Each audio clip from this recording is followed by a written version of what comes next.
You have been doing the work, meditating, journaling, raising your vibration, clearing your chakras, visualizing union, affirming your worth, and you keep being told that if you just get your energy right, if you just remove the blocks, if you just align your frequency, the obstacles to union will dissolve and your twin flame will finally show up. But here is what nobody is telling you. Energy work does not delete obstacles. It does not remove blockages in the three-dimensional reality. It does not override another person's free will or nervous system capacity. And the entire premise that you can frequency your way into union is keeping you trapped in spiritual bypassing instead of facing what is actually blocking this connection. I am going to tell you something that might make you uncomfortable. The obstacles to union are not energetic. They are structural. They are psychological. They are rooted in nervous system dysregulation, unhealed attachment wounds, and the fact that one or both of you do not yet have the emotional capacity for sustainable partnership. And no amount of frequency alignment will change that. No meditation will make him ready if he is not doing his own internal work. No affirmation will remove the barriers if those barriers exist, because real transformation has not happened yet. So let me walk you through what is actually blocking union. Not the spiritual explanation about karma or divine timing or energetic misalignment. The real explanation. The one grounded in psychology and relational science. The one that actually tells you what needs to change and whether that change is even possible. Section 1. The obstacle is not energy. It is nervous system capacity. The biggest block to twin flame union is not your vibration. It is whether both people can regulate their nervous systems enough to be in close proximity without one person fleeing and the other person chasing. Twin flame connections activate the nervous system at levels most people have never experienced. The intensity is not romantic. It is physiological. When you are near each other, both systems go into overdrive. Heart rate increases. Cortisol spikes. The body perceives threat level activation, even though there is no actual danger. And here is what determines whether union is possible. Can both people stay present with that activation without their survival responses taking over? Can the divine masculine feel the intensity without his avoidant attachment, making him create distance? Can the divine feminine feel the pull without her anxious attachment, making her chase and control? If the answer is no, if one or both people cannot self-regulate through the activation, the relationship will stay in push-pull, not because of energetic blocks, because of physiological ones. The nervous system is doing what it was designed to do: protect you from overwhelm by creating distance from the source of activation. And you cannot meditate that away. You cannot affirmation your way out of a dysregulated nervous system. The work required is not energetic. It is somatic. It is learning to tolerate intensity without shutting down or spiraling.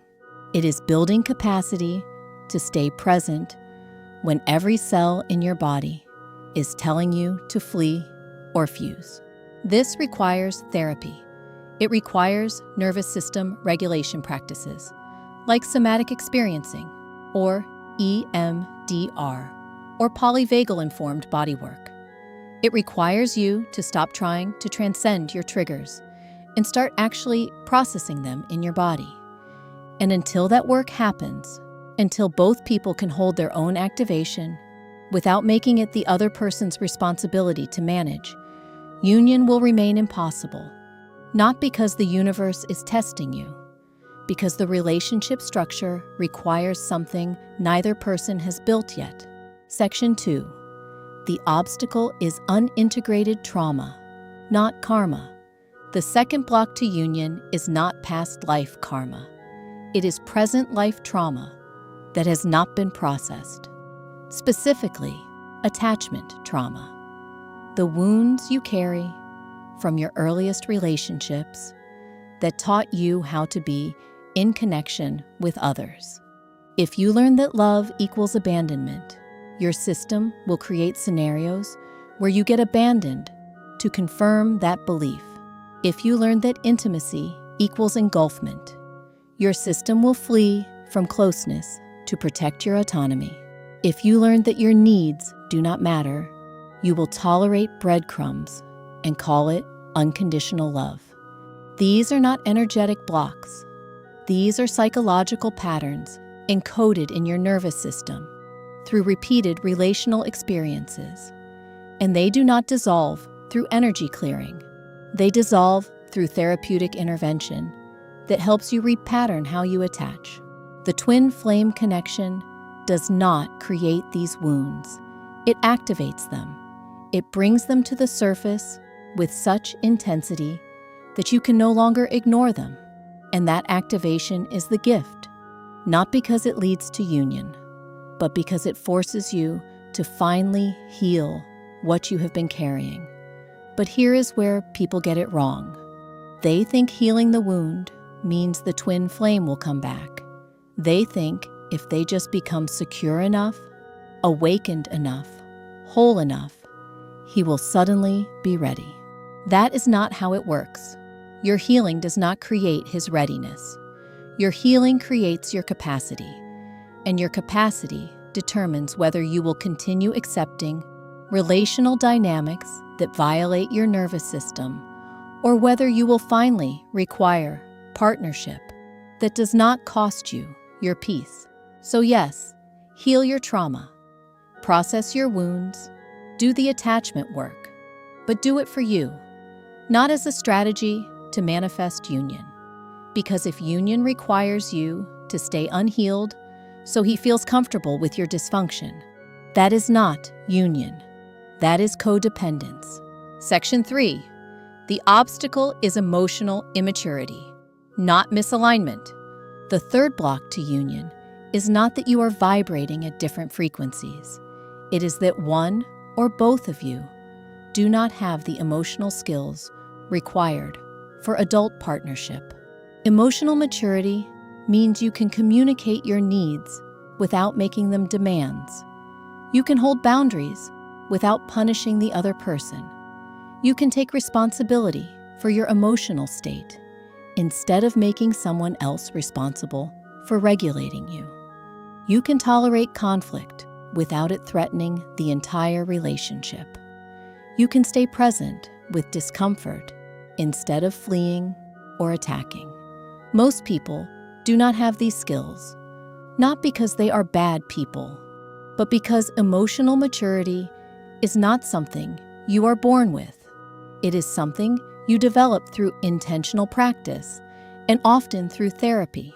And twin flame connections require a level of emotional maturity most people have never needed to develop, because the intensity of the bond means every interaction is emotionally charged. Every conversation has weight. Every rupture feels catastrophic. And if you do not have the skills to navigate that intensity, the relationship becomes volatile instead of transformative. So the question is not, are we energetically aligned? The question is, do we both have the emotional capacity to be in this level of intimacy without destroying each other or ourselves? And if the answer is no, if one person is emotionally immature, if communication breaks down every time things get difficult, if boundaries are violated or ignored, if accountability is absent, then union is not possible. Not because of bad timing, because the foundational skills are missing. You cannot frequency your way into someone developing emotional intelligence. You cannot raise your vibration high enough to compensate for their inability to communicate. You cannot clear blocks that are actually skill deficits. The work required is not spiritual, It is practical. Learning how to have hard conversations. Learning how to repair after conflict. Learning how to stay regulated when your partner is dysregulated. Learning how to be honest without being cruel. Learning how to receive feedback without collapsing into shame. And this work takes years, not weeks, not months, years of consistent practice. So if your twin flame has not done this work, if they are still operating from reactivity and avoidance and emotional immaturity, no amount of your energy clearing will change that. Section 4. The obstacle is avoidance of accountability, not low vibration. The fourth block to union is not that you need to raise your frequency. It is that one or both of you is avoiding accountability for the impact of your behavior. Accountability means you stop defending your actions and start acknowledging their effect. It means you recognize that intention does not erase impact. It means you take responsibility for the ways you have hurt the other person, even if you did not mean to. In twin flame dynamics, accountability is often completely absent. The runner justifies their distance. The chaser justifies their pursuit. Both people blame divine timing or soul contracts or karmic lessons instead of looking at their own behavior and asking, what am I doing that is making this dynamic unsustainable? And without accountability, union is impossible because partnership requires both people to own their part, to stop making everything the other person's fault, to recognize that you are both creating the dynamic through your choices. But here is what happens instead. People use spiritual language to avoid accountability. He is running because he is not awakened yet. She is chasing because she is the more evolved twin. The separation is happening because the universe is preparing us. The separation is happening because one person cannot regulate their nervous system enough to stay present, and the other person cannot regulate their nervous system enough to stop pursuing, and neither person is taking responsibility for changing those patterns. You cannot delete this obstacle through energy work. You delete it by looking at yourself honestly and asking, where am I abandoning myself in this dynamic? Where am I tolerating what should not be tolerated? Where am I blaming him for not being ready instead of asking why I am still available to someone who is not available to me? That is accountability, and it is uncomfortable. It is much easier to say we are blocked energetically than to say, I am choosing to stay in a dynamic that is costing me my peace because I am afraid of what it means about me if I walk away. Section 5. The obstacle is mistaking intensity for compatibility. The fifth block to union is the belief that intense soul recognition automatically means you are meant to be together. It does not. Intensity and compatibility are not the same thing. You can have profound soul connection with someone and still be completely incompatible for partnership. You can recognize each other at the deepest level and still have values that do not align, life goals that contradict, communication styles that clash, and nervous systems that activate each other into dysfunction instead of growth. Soul recognition tells you the connection is significant. It does not tell you the connection is viable, and this is where people get stuck. They feel the intensity and assume it means destiny. They feel the pull and believe it means they are supposed to be together, no matter what. But compatibility is practical. It is about whether two people can build a life together that supports both people's growth, whether they can navigate conflict without destroying trust, whether their attachment styles can work together instead of against each other, whether they want the same things from partnership. And if those things are not aligned, if the practical reality of being together would require one or both people to sacrifice core parts of themselves, then union is not the answer. Recognition is the answer. Honoring what the connection revealed, and then making adult choices about what serves your actual life. You cannot energy work your way into compatibility. You cannot raise your vibration high enough to make fundamental incompatibilities disappear. You have to be honest about whether this connection can translate into sustainable partnership, or whether it is here to awaken you to something else entirely. Section 6. The obstacle is waiting instead of living. The sixth block to union is the waiting itself. The belief that your life is on hold until union happens. The organization of your entire existence around a future that may never arrive. This is not spiritual devotion. This is self-abandonment. You are postponing your own growth, your own goals, your own relationships, your own joy, waiting for someone else to become ready. And that waiting is the block, because union, if it happens, cannot happen with someone who has been waiting. It can only happen with someone who has been living, someone who built a life so full that union is not rescue, it is addition.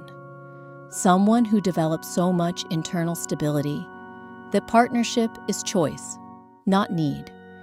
When you are waiting, you are energetically frozen. You are not moving forward. You are not expanding. You are contracted around a single possibility. And contraction is the opposite of the openness required for union. So the work is not to clear blocks so he comes back. The work is to build a life that does not require him to come back for you to feel whole, to invest in friendships, in creativity, in career, in self-discovery, to make your present so rich that the future stops holding you hostage. And when you do that, one of two things happens. Either he shows up and you assess whether he can actually meet you in the life you have built, or he does not show up and you realize you do not need him to because your life is already full. Both outcomes are freedom, but you only access that freedom by stopping the wait. Section 7. What actually removes obstacles? So if energy work does not remove obstacles, what does? Here is the real answer. Nervous system regulation, trauma processing, developing emotional maturity, taking accountability, assessing compatibility honestly, and living your life fully instead of waiting for union to give you permission to exist. These are not sexy spiritual practices. They are hard, unglamorous, often painful processes that require you to face parts of yourself you have been avoiding. They require therapy, somatic work, boundary enforcement, and the willingness to let go of outcomes you cannot control.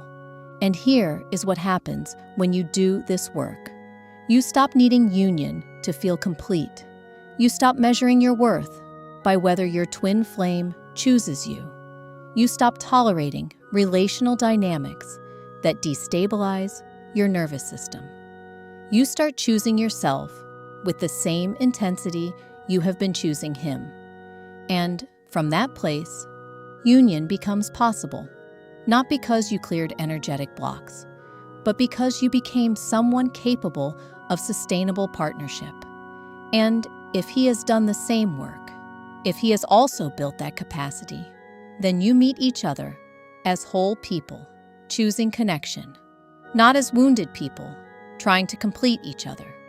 But if he has not done the work, if he is still avoiding, still immature, still incapable of accountability, your new capacity will not tolerate his lack of capacity, and you will walk away, not with bitterness, with clarity. So here is your integration task. Stop doing energy work designed to manipulate the outcome. Stop trying to frequency your way into union. Start doing the real work, the psychological work, the somatic work, the work that builds actual capacity instead of spiritual bypassing. Go to therapy. Work with a somatic practitioner. Learn about attachment theory. Practice nervous system regulation. Enforce boundaries. Take accountability for your patterns. Build a life that feels full without him. And then see what happens, not in the energetic realm, in reality. Does he show up ready? Does he demonstrate capacity? Does he meet you where you are? Or does the shift in your capacity reveal that this connection was never about union? It was about you finally becoming unavailable to dysfunction. If this message challenged you, if it made you uncomfortable, leave a comment with this affirmation. I choose real transformation over spiritual bypassing, because that choice, that willingness to do the hard work instead of the easy energy work, that is what actually changes everything. Not in the mystical future, right now.